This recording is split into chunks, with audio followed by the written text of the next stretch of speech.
नमस्कार मित्रांनो, ठरलं तर मग या मालिकेच्या आजच्या भागात आज आपण बघणार आहोत. सायली, कल्पना दोघीही कुसुमताईच्या घरी आलेल्या असतात. तेव्हा कल्पना म्हणते की कुसुमताई मला माफ करा. मागच्या वेळी जेव्हा तुम्ही मुलांना घेऊन घरी आला होता तेव्हा आणि ह्यावेळीसुद्धा तुमचा अपमान झाला. मला खरंच मनापासून खूप वाईट वाटतंय. कुसुम म्हणते की कल्पनाताई, हा तुमच्या मनाचा मोठेपणा आहे, परंतु मला राग नाही आला आणि तसंही माफी मागण्याचा तर प्रश्नच नाही. कल्पना म्हणते की अहो, तुम्हाला सांगू का, आमच्या पूर्णाई तशा नाही आहेत, त्या मनाने खरंच खूप चांगल्या आहेत. पण काय आहे ना, आमच्या घरातलं वातावरण जरा आजकाल बिघडलं आहे, त्यामुळे तुमची काहीही चूक नसताना तुम्हाला एवढं सगळं ऐकून घ्यावं लागलं. प्लीज तुम्ही मला माफ कराल का? तेव्हा कुसुमताई म्हणते की अहो कल्पनाताई, याची खरंच काही गरज नाही आणि पूर्णाई मला जे काही बोललात ते मी विसरून पण गेले. त्या तर आपल्यापेक्षा मोठ्या आहेत. मोठ्या असताना त्यांनी जर आपले कान जरी उपटले ना तरी मनावर घ्यायचं नसतं. कल्पना म्हणते की तुम्ही तर अगदी सायलीसारखंच बोलता. त्यावर कुसुम म्हणते की हो, मोठ्यांचा मान कसा राखायचा हे सायलीला खूप चांगलं माहिती आहे. ती कधीही कोणाला उलटूनसुद्धा बोलत नाही, खूप साधी भोळी आहे ती. तिचं लग्न जेव्हा झालं तेव्हा मला एकच चिंता होती की एवढ्या मोठ्या घरात कसं निभावेल तिचं. माफ करा मित्रांनो, पण जर तुम्ही चॅनलवर नवीन असाल किंवा अजूनही चॅनलला जर सबस्क्राईब केलं नसेल तर प्लीज सबस्क्राईब करा आणि बेल आयकॉनवरही क्लिक करा. स्टार प्रवाहावरील सर्व मालिका तुम्हाला आमच्या चॅनलवर बघायला मिळतील. धन्यवाद.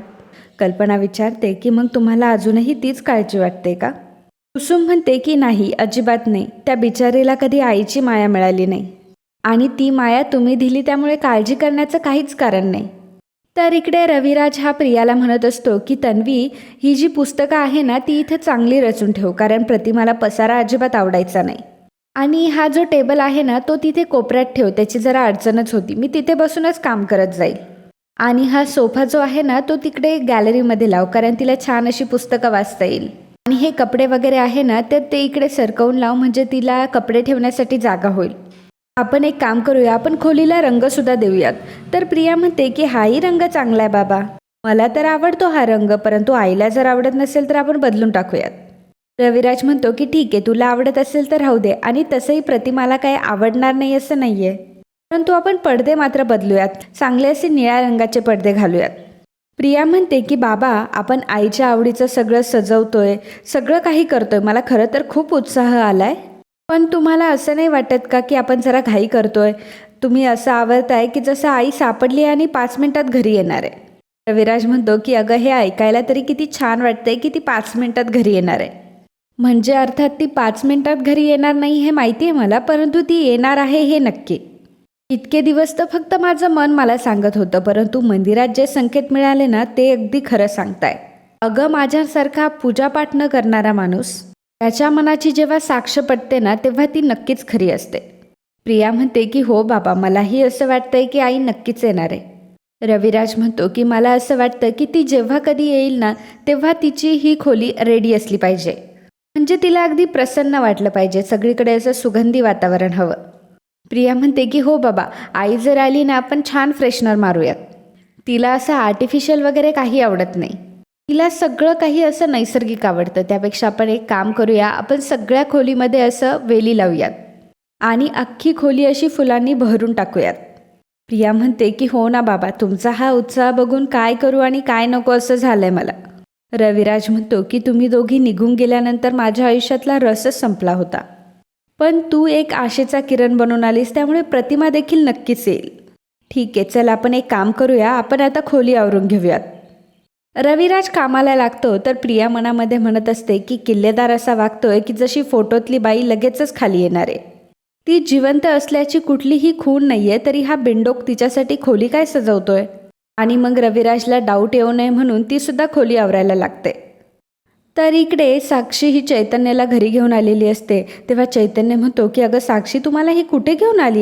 तू तर फक्त माझी वाट लावायलाच निघाली, डायरेक्ट तू घरीच घेऊन आलीस मला. साक्षी म्हणते की अरे, कधी ना कधी तुला तोफेच्या तोंडी जावंच लागणार आहे, म्हणजे कधी ना कधी तुला अण्णांना भेटावंच लागणार आहे. आणि जर मी तुला म्हटलं असतं की अण्णांना भेटायला चल तर तू अवॉइडच केलं असतंस, म्हणून मग मी तुला असं सरप्राईज दिलं. चैतन्य म्हणतो की याला सरप्राईज देणं नाही तर याला फजिती करणं म्हणतात. साक्षी म्हणते की काय रे चैतू, चिल ना, आणि ते अण्णा काय तुला खाणार आहेत का? चैतन्य म्हणतो की जगातल्या सगळ्या बापांचं फेवरेट डाएट काय असतं माहिती आहे? मुलीचा बॉयफ्रेंड. तितक्यातच मैपत तिथे येतो. मैपतला बघितल्यावर चैतन्य घाबरतो. साक्षी ओळख करून देते की हे आहेत माझे अण्णा, आणि साक्षी अण्णांना देखील ओळख करून देते की हा चैतन्य गडकरी आहे. अण्णा चैतन्यसोबत हात मिळवतात आणि म्हणतात की वेलकम चैतन्य गडकरी, या. आणि ते म्हणतात की बसा चैतन्य गडकरी, बसा. त्यावर चैतन्य म्हणतो की तुम्ही मला आरेतुरे केलं तरी चालेल. तर अण्णा म्हणतात की नाही नाही, असं कसं, तुम्ही एवढे मोठे वकील, त्यात सतत हिच्या तोंडात फक्त तुमचंच नाव. काय आहे, सभ्य माणसं सगळ्यात जास्त कोणाला घाबरतात? पोलीस आणि वकिलांना. तर अगदी मी चुकीचं बोललो. पोलिसांना आणि वकिलांना कोणी घाबरावं? गुन्हेगारांनी. परंतु आपल्याला कुठे फरक पडतोय? ते साक्षीला म्हणतात की यांच्या चहा पाण्याचं काही बघितलं नाही. चैतन्य म्हणतो की नाही नाही नको, खरं तर मला खूप उशीर झाला आहे आणि मी असाच ऑफिसला निघणार आहे. साक्षी म्हणते की नॉट डन. हा चैतन्य, तू काय फक्त अण्णांना चेहरा दाखवायला आला होतास का? आणि जरी ऑफिसला थोडासा उशीर झाला तरी काही फरक पडत नाही. तू जरा गप्पा मार आणि निवांत बस ना. तर इकडे सायली ही फार इमोशनल झालेली असते आणि ती कल्पनाला म्हणते की आई, कुठल्या सासूने असे एखाद्या सुनेच्या माहेरी येऊन माफी मागितली असती? हे फक्त माझी सासूच करू शकते. नाही, माझ्या आईने केलं हे. कल्पना म्हणते की अगं सायली, तू आहेसच अशी, त्यामुळे सर्वजण फक्त तुझ्यावर प्रेमच करतात. कुसुमताई म्हणते की आमची सायली आहेच नशिबवान, तिच्या नशिबाने तिला चांगलं घर, चांगला नवरा, असं म्हणताच ती थांबते. आणि नंतर म्हणते की चांगली सासूसुद्धा मिळाली. माझी तुमच्या घराबद्दल कुठलीही तक्रार नाही. सायली तर सगळ्यांवर माया करते आणि तिच्यावर माया करणारी माणसंसुद्धा तिला भेटलीत. सायली म्हणते की खरंच खूप नशीबवान आहे मी की माझ्या आयुष्यामध्ये तुमच्यासारखी माणसं आहेत. एक माझ्यासाठी माफी मागायला आली आणि दुसरीने तिचा झालेला अपमान सहज विसरला. कल्पना म्हणते की बरं कुसुमताई, आता आम्ही निघतो, नाहीतर अख्खा दिवस आम्ही इथेच बसून राहू. कुसुमताई म्हणते की हो असं कसं, जेवून तर जा. कल्पना म्हणते की नाही नाही, जेवणासाठी आम्ही परत कधीतरी येईल. आणि कुसुमताई, तुम्ही सायलीची अजिबातही काळजी करू नका, तिचा नवरा खंबीर आहे आणि तो तिला सतत साथ देत असतो. सायली म्हणते की बरं कुसुमताई, आता आम्ही निघू का? वाटेत आम्हाला भाज्यासुद्धा घ्यायच्या आहे. कुसुम म्हणते की बरं ठीक आहे, या तुम्ही. आणि मग कुसुमताईचा निरोप घेऊन सायली आणि कल्पना तिथून निघतात. तर इकडे अण्णा चैतन्याला म्हणतात की तुम्हाला बोलायला आवडतं की नाही? मला तर बोलायला खूप आवडतं. म्हणजे आपले सगळे मित्रमंडळी गोळा करायचे, चहा पाणी, गप्पा टप्पा आणि सगळंच. कामं तर काय शेवटी रोजचीच असतात. शेवटी आपली माणसं आपल्या जवळ असली पाहिजे. तेवढ्यातच साक्षी चैतन्यासाठी खीर घेऊन येते आणि अण्णांसाठी कॉफी. अण्णा म्हणतात की बघा गडकरी, बापाने चहा मागितला तर कॉफी दिली आणि तुम्हाला खीर. बघा, तुमच्या आवडीनिवडी जपल्या जात आहे. हां. साक्षी म्हणते की हो काही पण काय अण्णा. तर चैतन्य म्हणतो की अगं एवढं कशाला केलंस? तर साक्षी म्हणते की आता तू सुद्धा इतका फॉर्मल वागणार आहेस का? आई, मला माहिती आहे ना एवढी सगळी नाटकं तुझी का चालली आहे, कारण तुला लवकर इथून बाहेर पडायचं आहे ना. पण अरे चैतन्य, तुला जर थोडासा उशीर झाला तरी तुझ्या फर्मला काही कुलूप नाही लागणार आहे. त्यामुळे ही खीर संपवल्याशिवाय मी तुला इथे जाऊन देणार नाही. अण्णा म्हणतात की घ्या घ्या, खीर घ्या. चिडल्यात हा त्या? काय आहे ना, हिच्यापुढे आमची डाळसुद्धा शिजत नाही, तुमची खीर शिजली आहे. घ्या, नाहीतर इथे विजा कोसळायला लागतील. चैतन्य गपगुमान खीर खातो. तेव्हा मैपत विचारतो की कशी झाली आहे खीर? चैतन्य म्हणतो की छान झाली आहे. तेव्हा साक्षी आणि मैपत मात्र एकमेकांकडे बघून हसत असतात. तर इकडे अर्जुनची गाडी ही मध्येच बंद पडलेली असते, त्यामुळे तो चैतन्याला फोन करत असतो. परंतु चैतन्य फोन घेत नसल्याने अर्जुन विचार करतो की हा चैतन्य नक्की कुठे राहिला. जाऊ दे, मीच बघतो काय आहे ते.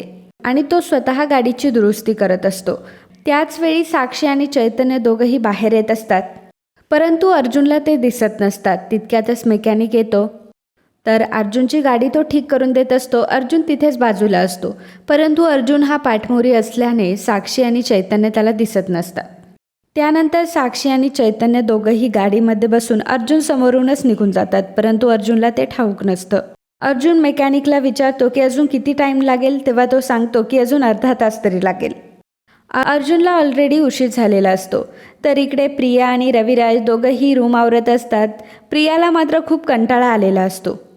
तेव्हा नागराज आणि राकेश मात्र प्रियाची गंमत बघत असतात. नागराज राकेशला म्हणतो की राक्या, ठाण्याला जुंपलेला बैल कधी बघितलायस का? राकेश म्हणतो की नाही, तुम्ही बघितलाय का? त्यावर नागराज म्हणतो की नाही नाही, आत्ता बघितलाय. आणि असं म्हणून दोघंही प्रियावर हसत असतात. राकेश म्हणतो की अहो बाबा, पण ह्या प्रियाचा बैल झालाय की माकड हे तर मात्र टॉसनेच ठरवता येईल. तर रविराज म्हणतो की तन्वी, मी काय म्हणतो की ही सर्व पुस्तक मी स्टोर रूममध्ये ठेवतो, तुला काय वाटतं? त्यावर प्रिया म्हणते की हो बाबा ठेवा. इतक्यातच रविराजला एक कॉल आल्यामुळे रविराज हा बाहेर जातो आणि राकेश आणि नागराज दोघंही आतमध्ये येतात. प्रिया मात्र काम करून खूपच थकलेली असते. नागराज आल्यावर म्हणतो की काय रे, किती धूळ पडली आहे, पुस्तकं वगैरे कोणी आवरतच नाही बाबा.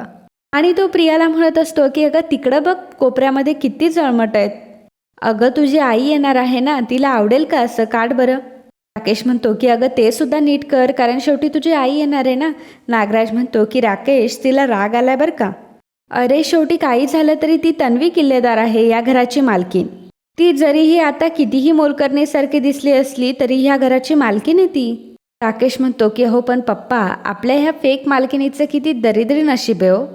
नाही म्हणजे तुम्ही हिला श्रीमंतांच्या घरी आणलं, परंतु ती आश्रमापेक्षाही जास्त राबते. प्रियाला मात्र खूप राग येतो आणि प्रिया राकेशला झाडू फेकून मारते आणि म्हणते की तू माझं डोकं फिरवू नको हा. आधीच तुझ्या काकाने माझं खूप डोकं फिरवलंय.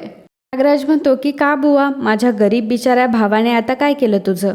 प्रिया म्हणते की गरीब बिचारा भाऊ कुठला तुमचा, आणि त्याला तर वेड लागले. त्याला असं वाटतंय की ही मेलेली बाई परत येणार आहे. आधी तरी त्याचं हे वेड बरं होतं, परंतु मंदिरात कोणीतरी भिकाडा माणूस काहीतरी परळला. त्याला तर असं वाटायला लागलंय की त्याची ही फोटोतली बायको गेटजवळच उभी आहे. राकेश म्हणतो की ते काही असू दे, परंतु ॲटलिस्ट ह्या बहाण्याने ह्या रूमची साफसफाई तरी झाली. नागराज मुद्दामच प्रियाची मजाक करत म्हणतो की दादा तू आलास.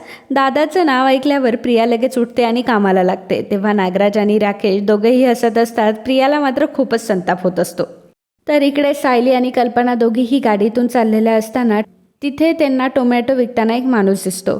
सायली म्हणते की आई, टोमॅटो बघा ना किती चांगले आहेत, थांबा मी पटकन घेऊन येते. सायली टोमॅटो घेण्यासाठी खाली उतरलेली असते आणि ती त्या दादांना सांगते की 1 किलो टोमॅटो पॅक करा. तेवढ्यातच सायलीचं लक्ष गाडीत जातं. तर गाडीमध्ये चैतन्य आणि साक्षी हे दोघंही मिठी मारून बसलेले असतात. सायली त्या दादांना सांगते की तुम्ही तयार करून ठेवा, मी आलेच. चैतन्याची पाठ मात्र सायलीकडे असते, त्यामुळे सायलीला समजत नसतं की तो नक्की कोण आहे, परंतु तिला साक्षीचा चेहरा चांगलाच दिसलेला असतो. सायली त्या दोघांच्याही जवळ येत असते. तर साक्षी आणि चैतन्य दोघंही एकमेकांना मिठी मारून बसलेले असतात.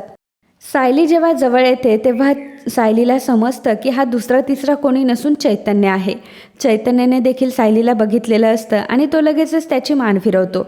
परंतु सायलीने चैतन्याला ओळखलेलं असतं आणि ती विचार करते की चैतन्य सर इथे, आणि तेही साक्षी शिकरे बरोबर.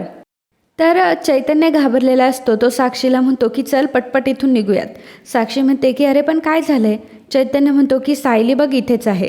जेव्हा साक्षीच्या सायलीला बघते तेव्हा साक्षीसुद्धा घाबरते. चैतन्य म्हणतो की आता तू चल इथून पटकन, नाही तर खूपच मोठा प्रॉब्लेम होईल. सायली म्हणत असते की हे नक्कीच चैतन्य सरच आहेत ना, आणि ते असे लपताय का? सायली त्या दोघांच्याही जवळ येत असते. तर मित्रांनो, आजचा हा भाग इथेच संपतो. पुढील भागात आपल्याला पाहायला मिळणार आहे सायली ऑफिसमध्ये आलेली असते आणि ती चैतन्याला विचारते की मगाशी मी तुम्हाला गाडीत बघितल्यासारखं मला वाटलं, आणि हाच तुमचा शर्ट होता तेव्हा पण.